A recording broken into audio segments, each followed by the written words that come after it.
Assalamualaikum warahmatullahi wabarakatuh. Yang terhormat Bapak Ibu Penguji UKIN PPG dalam jabatan 2023.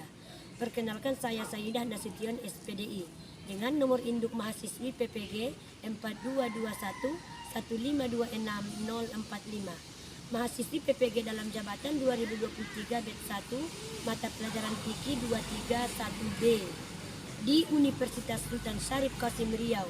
Saya mengajar di Pondok Pesantren Islamiyah Napa Barbaran, Kecamatan Padang Bola, Kabupaten Padang Lawas Utara, Provinsi Sumatera Utara. Pada hari ini saya akan melaksanakan video UKIN mata pelajaran fikih kelas 10 tentang sholat. Siap anak-anak Ibu? Sudah Ibu. Silakan masuk.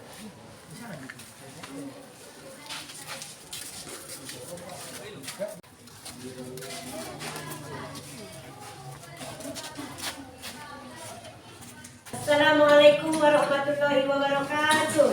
Waalaikumsalam warahmatullahi wabarakatuh. Silakan duduk kembali.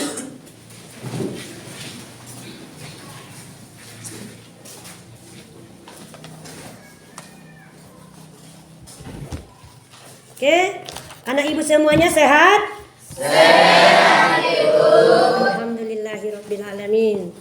Oke, seperti biasanya kita mempelajari mata pelajaran fikih. Tetapi sebelum kita mempelajari mata pelajaran kita adalah sebaiknya Ibu mengabsen dulu ya. Iya Ibu.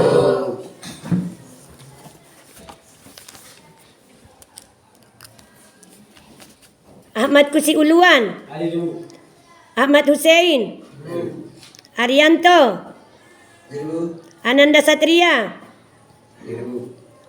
Asmaroia, Arida Supa, Aspan Guru, Atika Ramadhani, Duma Hairani, Dewi Wulan, Dwi Salwana, Dahlia, Ernawati, Elpi Suryani, Hafizah, Hafiz Soleh, Ilung Harahap, Heni Apriani, Ilyasa, Intan Rumala, Iska Delina, Lailan Rahmadani, Lan Nahari, Lisma Serpiani, Hapni Maisara, Hermida, Fauzan Rizki.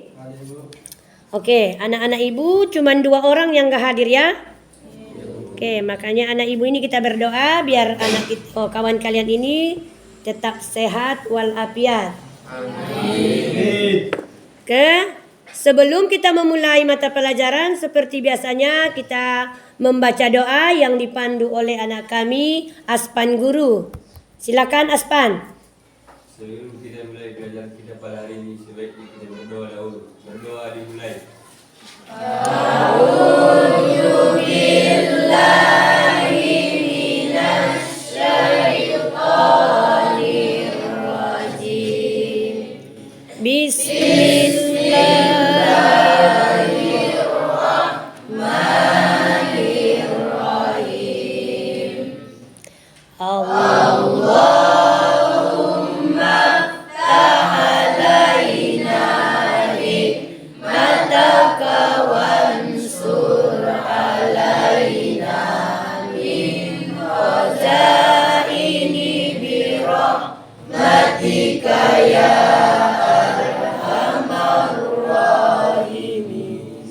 Amin. Oke, karena kita sudah selesai mendoa, marilah kita lanjutkan. Pelajaran selanjutnya adalah mengenai sholat. Mengenai apa tadi? Sholat. Sholat. Sholat adalah kewajiban bagi orang-orang Muslim atau Islam. Jagalah sholatmu dan mungkin ini sholatmu yang terakhir kalau kita sudah melaksanakan ini. Sholat jangan menunda-nunda. Kita tidak tahu bila ajal kita akan sampai. Karena sholat ini adalah yang wajib kita kerjakan 5 kali dalam sehari. sehari semalam. Di dalam Islam, Islam adalah kepanjangan dari inilah sholat yang akan kita kerjakan. I-nya itu berartikan Isya. S-nya itu berartikan subuh. L-nya itu berartikan Nur. A-nya itu berartikan Asar. M-nya itu adalah berartikan sholat Maghrib. Makanya di dalam sholat inilah yang akan kita kerjakan 5 kali dalam sehari semalam. Makanya di dalam sholat pengertiannya di sini adalah menurut etimologi sholat adalah berarti doa. Misalkan kita, apapun yang akan kita permintakan, kalau tidak diiringi dengan sholat, berarti apapun yang akan kita minta tidak diberkahi oleh Allah Subhanahu wa Ta'ala. Karena apapun ceritanya, baik ia hari yang panas, baik ia hari yang dingin, wajib yang namanya wajib adalah kalau ditinggalkan berdosa.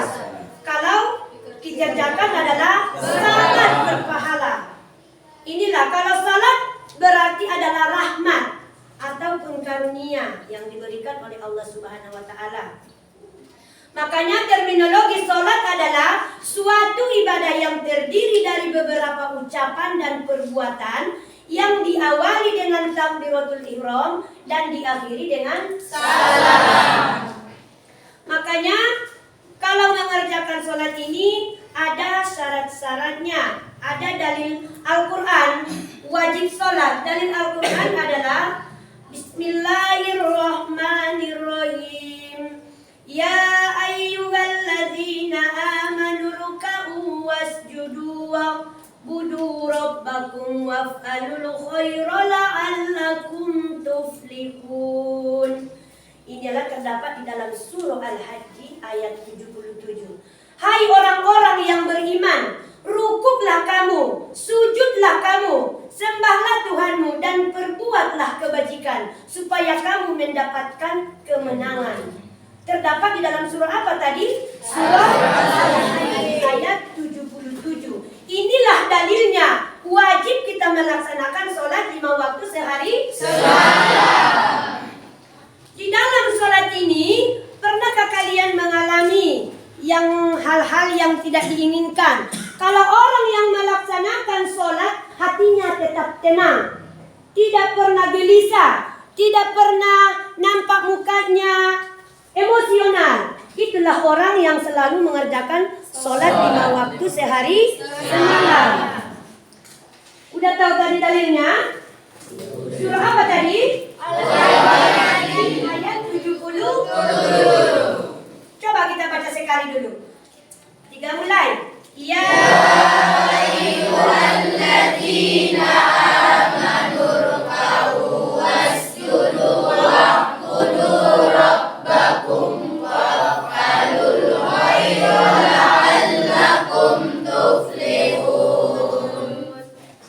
Mudah-mudahan ayat ini adalah menjadi penenang bagi hati kita untuk wajib melaksanakan sholat ini. Tidak ada lagi rasa bimbang untuk melaksanakannya.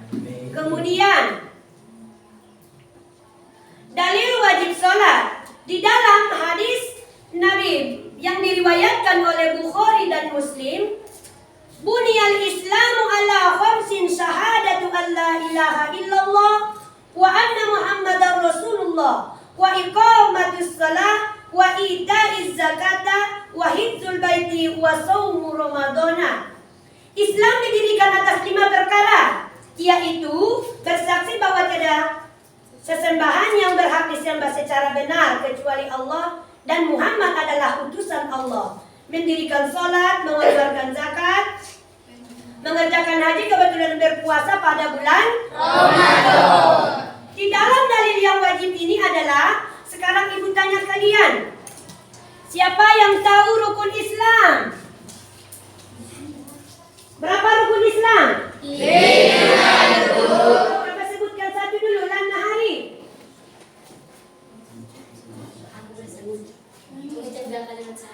Apa 2 kalimat syahadat itu? Atika Ramadhani.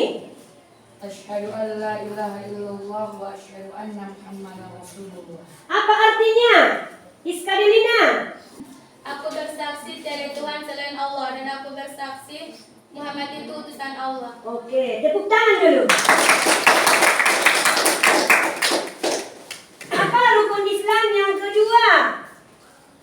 Fadli.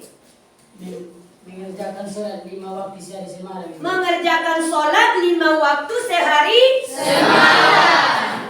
Apa-apa yang 5 waktu sehari semalam itu adalah Zuhur, asar, maghrib, isya. itulah yang wajib kita kerjakan dalam 5 kali sehari Semalam. Makanya kalau sudah wajib, jangan lagi kau tinggalkan itu. Untuk anak ibu sekalian, kalau kita mengerjakan sholat ini, pahalanya itu untuk bagi orang tua kita adalah mengalir, apalagi di waktu sholat tadi. Sedangkan arti sholat tadi adalah berdoa, meminta apapun yang akan kita minta. Sehabis kita mengerjakan sholat 5 waktu itu adalah pasti dikabulkan oleh Allah Subhanahu wa Ta'ala. Apa tadi yang ketiga? Itu.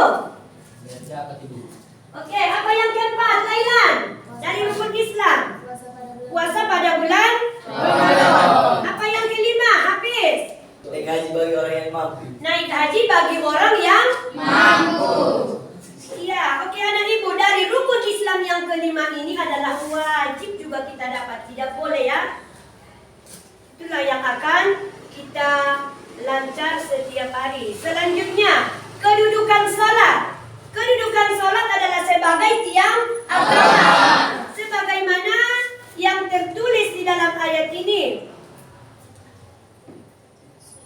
Rasul amril islami wa amuduhu sholata wa darwatu sanamihil jihadu fi sabilillahi. Pokok setiap masalah ialah Islam dan tiangnya ialah sholat dan puncaknya ialah jihad fi sabilillah. Sebagaimana yang berlepaskan di bawah ini adalah as-sholatu imadud din. Salat itu adalah tiang agama. Kalau sudah salat itu adalah menjadi tiang agama. Misalkan kita sendiri mau membuat sebuah rumah. Kalau tiangnya adalah ada 8 tiang. Di antara tiang yang 8 ini belum lagi kita persiapkan 2 lagi, bisa nggak berdiri rumah ini? Berarti rumah ini berdiri bukan satu rumah yang kokoh, dia adalah agak miring.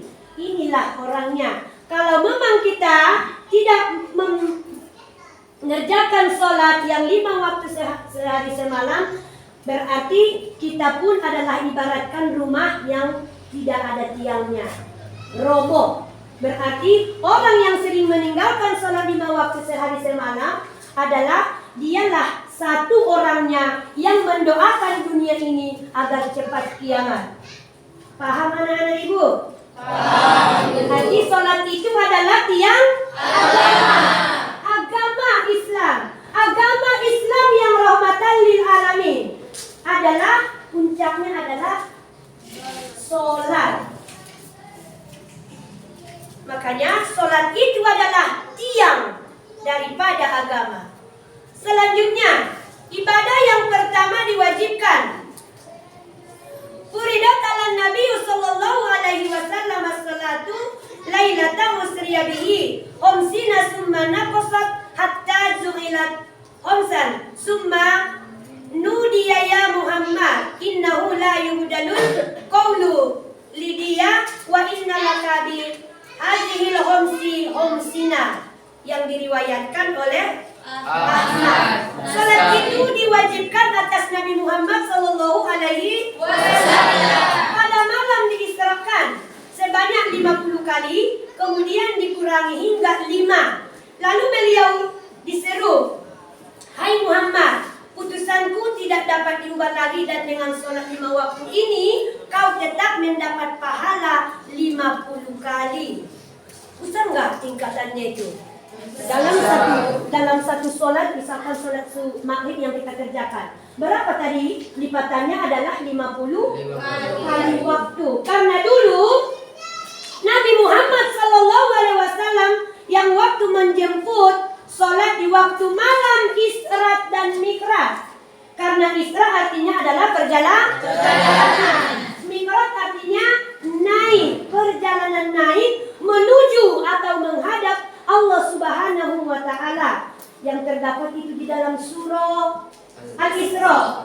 Subhanalladzi asra bi abadihi lailan minal masjidil harami ilal masjidil aqsa alladzi barakna haulahu linuriyahu min ayatina innahu huwas samiul basir.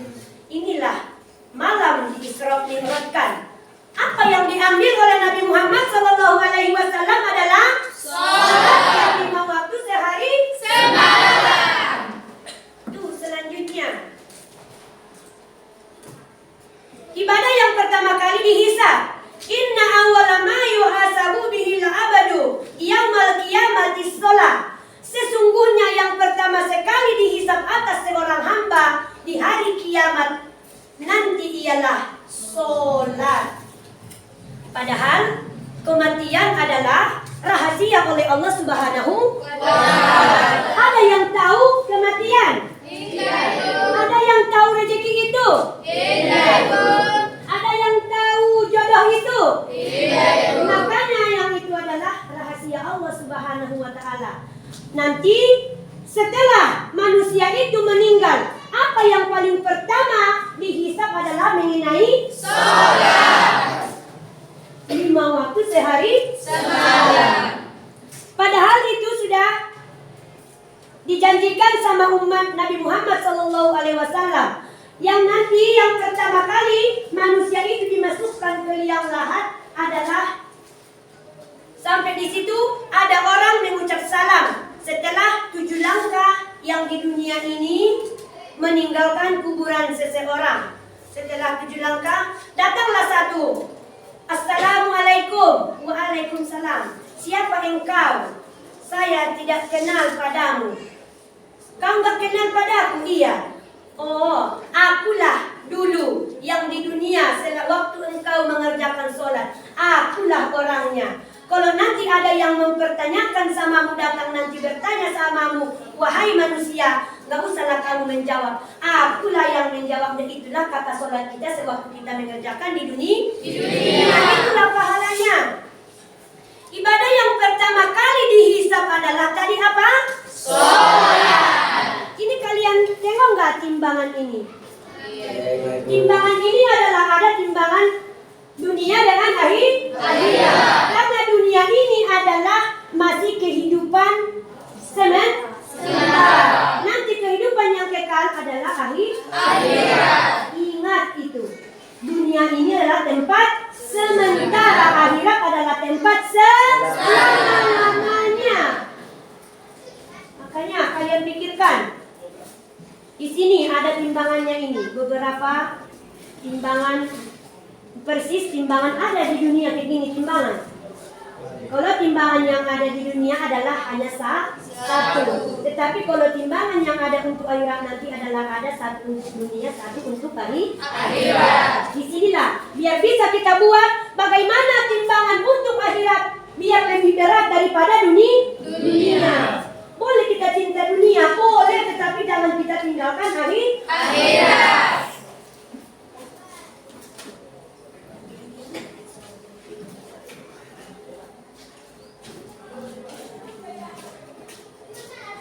Selanjutnya, garis pemisah antara muslim dan kafir. Nampak semuanya anak ibu ini? Garis pemisah antara muslim dan kafir. Bainar rajulu wa bainal kufri tarkus shalah. Beda antara seorang laki-laki muslim dengan kafir ialah meninggalkan salat. Karena nanti di akhirat pertanda Nabi Muhammad SAW kepada umatnya adalah itulah ada bercahaya di muka, bercahaya di tangan, bercahaya di kaki. Apa pertandanya itu? Itulah air wudhu atau air sholat.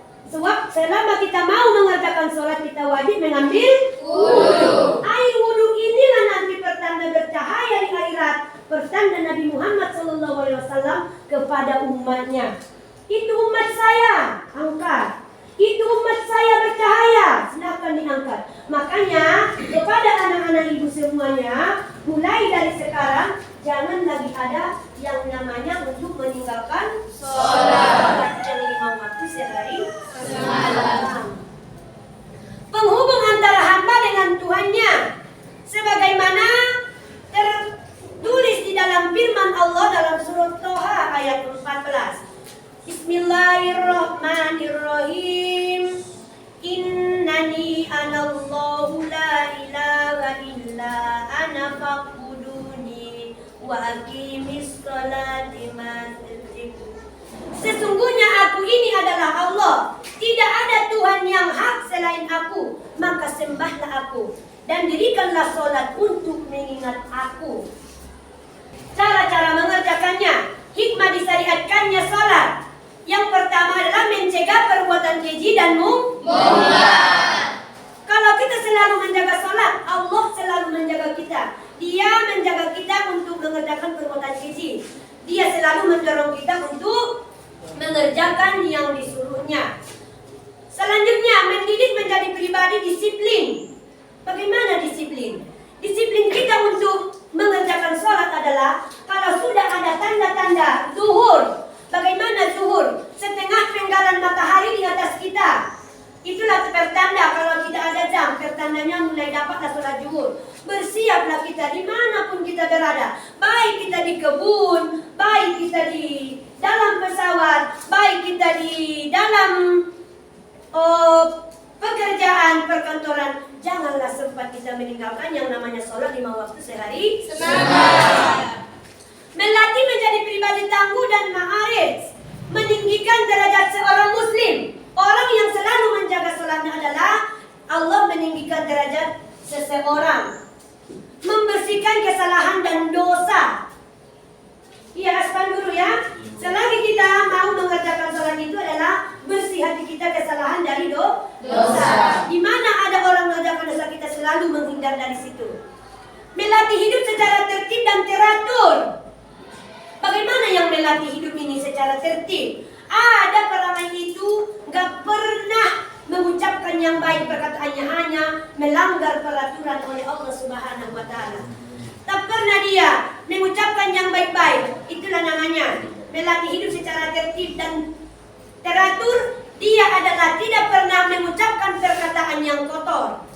Mengajarkan sifat tawadu. Apa tawadu ini? Adalah rendah hati. Misalkan ada pertikaian, ada perkelahian di dalam kelas, di dalam perkampungan kita, di waktu kita main-main, selalulah kita bersifat tawadu adalah rendah hati. Meningkatkan kesehatan jasmani dan secara optimal. Selanjutnya, hukum meninggalkan sholat. Hukum meninggalkan sholat secara sengaja meninggalkan sholat dan menentang kewajiban sholat, dia adalah kafir atau murtad. Yang bagaimana yang sengaja? Dia sudah tahu sholat asar, sudah tahu dapat sholat maghrib, masih tetap lagi bermain-main di luaran. Sengaja meninggalkan sholat tetapi masih mengakui kewajiban sholat tersebut, kafir amali. Meninggalkan sholat dengan tidak sengaja wajib menunaikan sholat yang terluput itu. Misalkan yang meninggalkan sholat ini ya, pernah ibu dengar di dalam lagu. Lagunya ini adalah mengenai sholat yang 5 waktu sehari semalam. Dengarkan dulu ya sebentar ya. Coba yang sikap dulu. Yang sikap dulu. Dengarkan dulu lagu ibu ini, biar dapatmu nanti sampai ke rumah. Subuh kesiangan, zuhur kerepotan, asar di perjalanan, maghrib kecapean, isya ketiduran. Inilah orangnya yang sengaja melalaikan sholat. Dapatmu tadi lagu ibu? Dapat nggak? Coba dulu. Dapat nggak lagu ibu? Subuh kesiangan, zuhur kerepotan, asar di perjalanan, maghrib kecapean,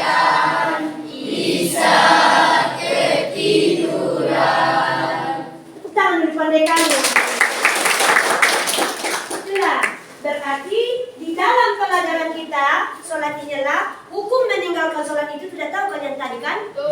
Ya, kafir dengan dan murtad yang meninggalkan sholat dengan sengaja. Meninggalkan sholat dengan tidak sengaja, wajib meninggalkan sholat yang terluput itu. Syarat wajib sholat. Apa yang pertama adalah Islam. Kalau tidak Islam wajib nggak mengerjakan sholat? Yang kedua adalah berakal. Kalau berakal, orang yang tidak berakal, misalkan anak-anak yang baru lahir belum lagi pas kan, orang yang bilang akal atau orang yang gila tidak wajib mengerjakan sholat. Berarti yang pertama tadi Islam, yang kedua adalah berakal, yang ketiga adalah balik.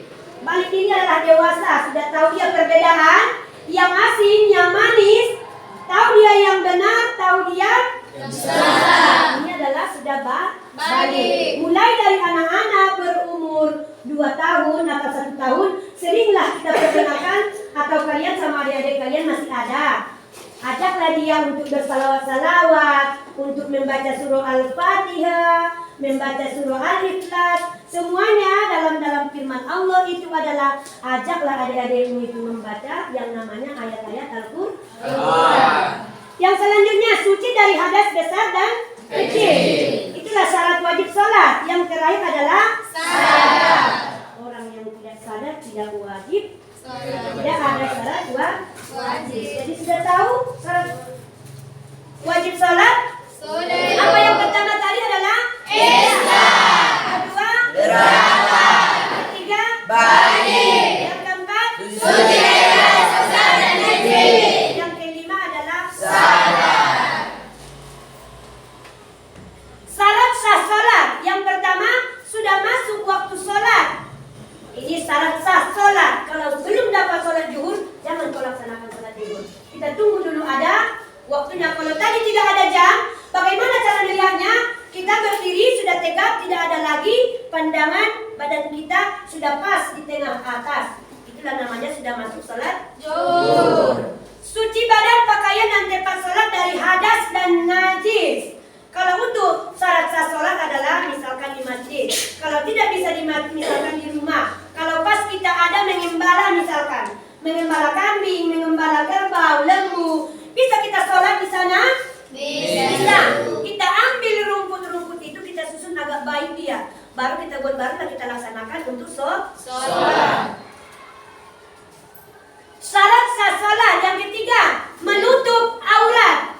Bagi perempuan adalah yang boleh nampak hanya muka.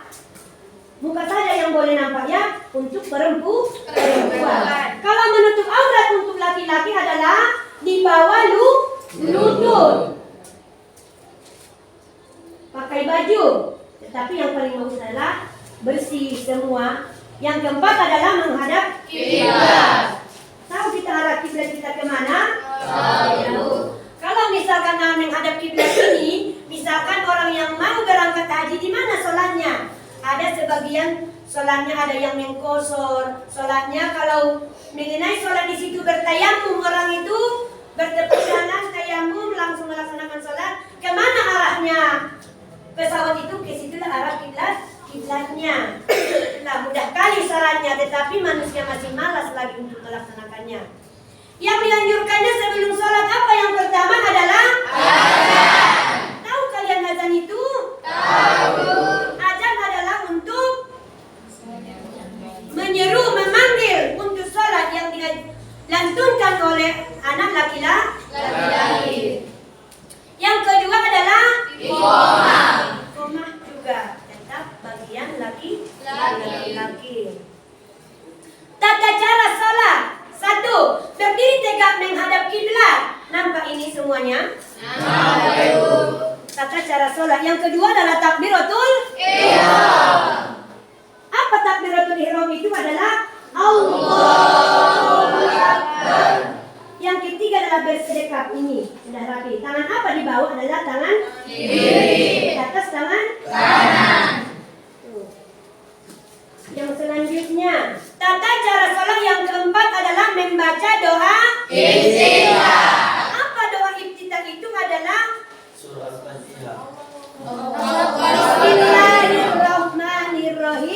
Allahu Akbar kabira. Walhamdulillahi katsira.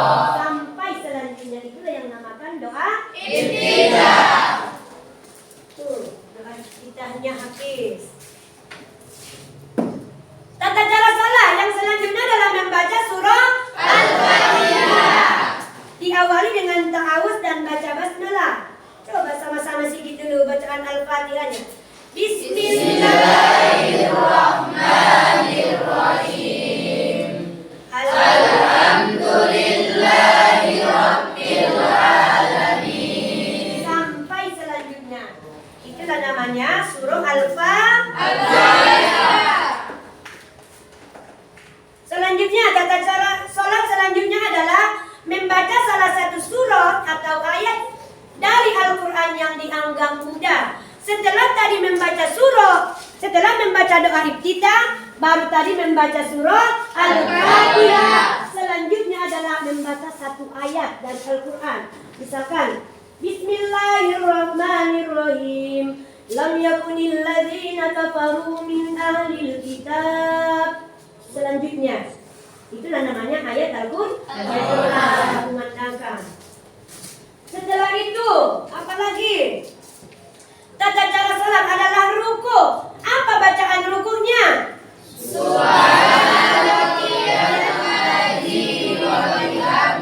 Berapa kali dibaca adalah 3 kali. namanya Ruku. ruku. Langsung dia berdiri tegak. Bacaannya adalah atau tamaknina. Yang dibaca adalah Sami Allahu liman hamidah. Apa bacaannya? Alhamdu milkus samawati wa milkul ardi wa milku ma syi'ta min syai'in ba'du. Bacaannya jangan lagi salah. Tata cara salah selanjutnya setelah tamaknina langsung dia Ikhtiar. sujud atau iktidal. Kalau sujud dari apa bacaannya? Subhana rabbiyal a'la wa bihamdihi. Subhana Berapa kali? 3 kali.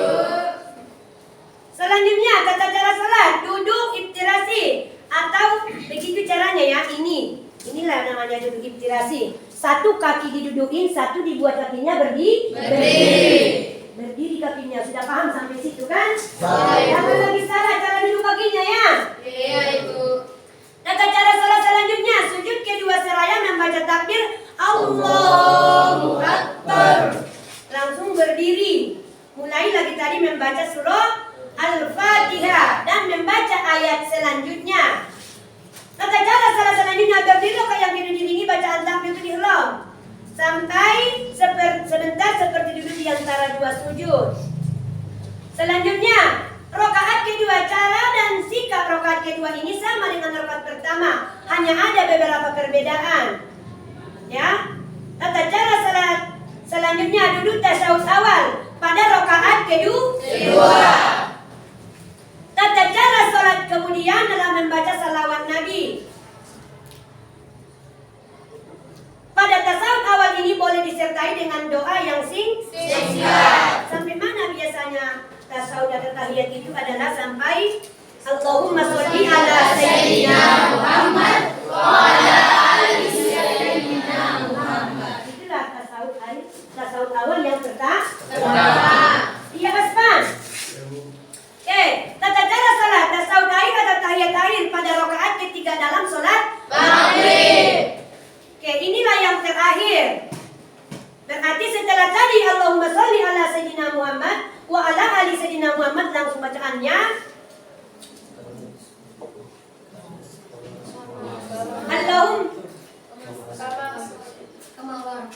Allahumma sholli ala sayyidina Muhammad wa ala ali sayyidina Muhammad. Kama shallaita ala sayyidina Ibrahim wa ala ali sayyidina Ibrahim. Itulah sampai habis.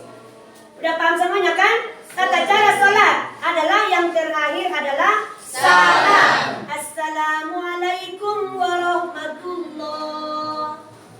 Allahumma inni as'aluka ridhaka wa ridhaka. Assalamualaikum warahmatullah wa a'udzubika min syarri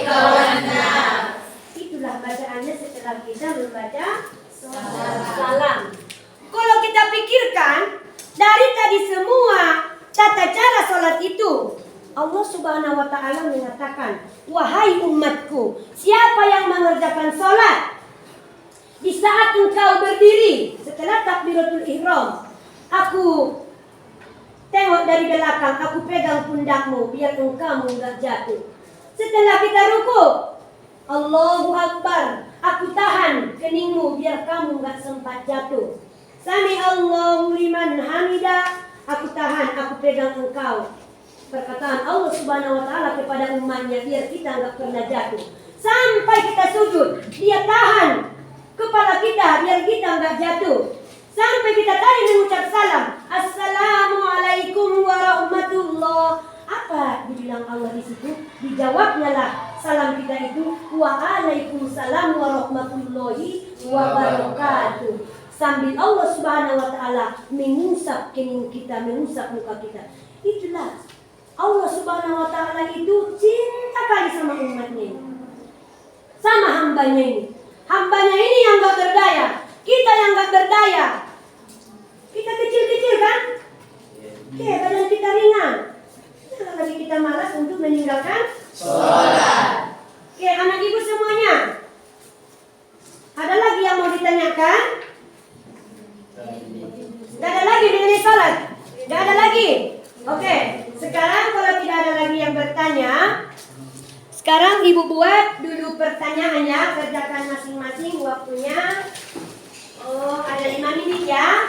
Oke, soal yang pertama.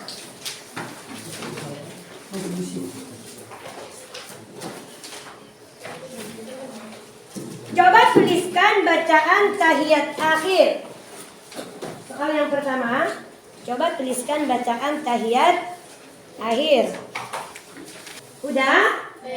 Yang kedua, tuliskan apakah ibadah yang paling pertama kali dihisab? 3. Tuliskan rukun Islam semuanya. Oke, anak ibu udah jelas semuanya soalnya? Sudah? Oke, silakan kerjakan, waktunya 5 menit. Oke, udah siap? Oke, udah siap ya? Coba, siapa yang bisa menjawab soal nomor 1? Coba baca dulu soal nomor 1, Heni. Coba tuliskan bacaan tasawuf akhir. Coba baca dulu. Dan Nahari, silakan. Allahumma salli ala sayyidina Muhammad wa ala ali sayyidina Muhammad kama shallaita ala sayyidina Ibrahim wa ala ali sayyidina Ibrahim wa barik ala sayyidina Muhammad wa ala ali sayyidina Muhammad kama barakta ala sayyidina Ibrahim wa ala ali sayyidina Ibrahim fil alamin innaka Hamidum Majid. Bagaimana anak kami yang lainnya? Bagus nggak jawabannya, Sila Nahari? Bagus dulu. Soal yang nomor 2. Coba baca dulu. Iskadilina, apa soal yang nomor 2? Tuliskan apakah ibadah yang pertama kali dihisab. Coba jawab dulu apa? Ilu. Sholat. Bagaimana jawabannya adalah? Tepuk tangan dulu. Coba apa? Soal nomor 3. Paujan. Baca dulu soal nomor 3. Tuliskan rukun Islam semuanya. Oke. Coba baca dulu rukun Islam semuanya.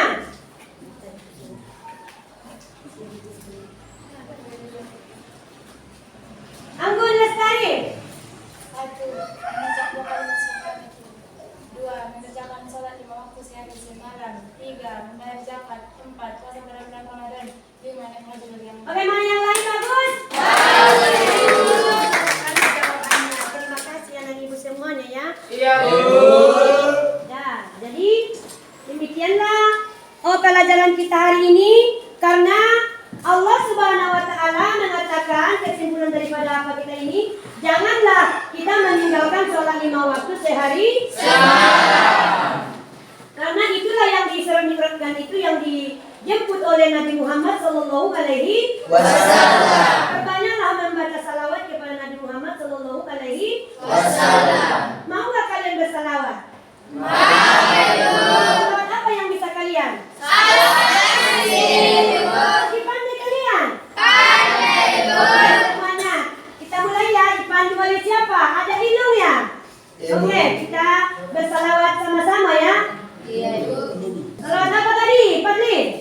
Hanskin, silakan Ilung. Udah, mulai. Oke.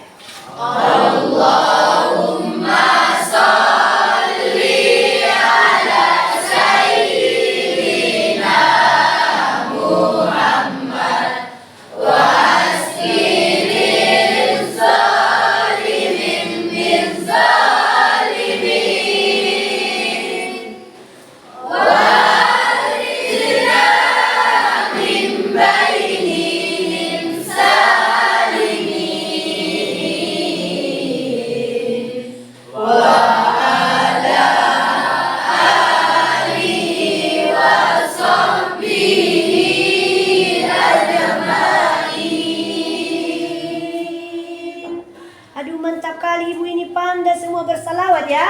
Iya ibu. Oke, mudah-mudahan pelajaran kita mengenai sholat ini ke depan hari bertambah-tambahlah kita untuk melaksanakan yang diperintahkan oleh Allah Subhanahu wa Ta'ala.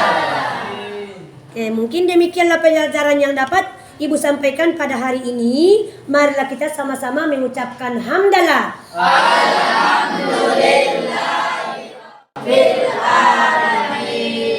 Wassalamualaikum warahmatullahi wabarakatuh. Waalaikumsalam warahmatullahi wabarakatuh.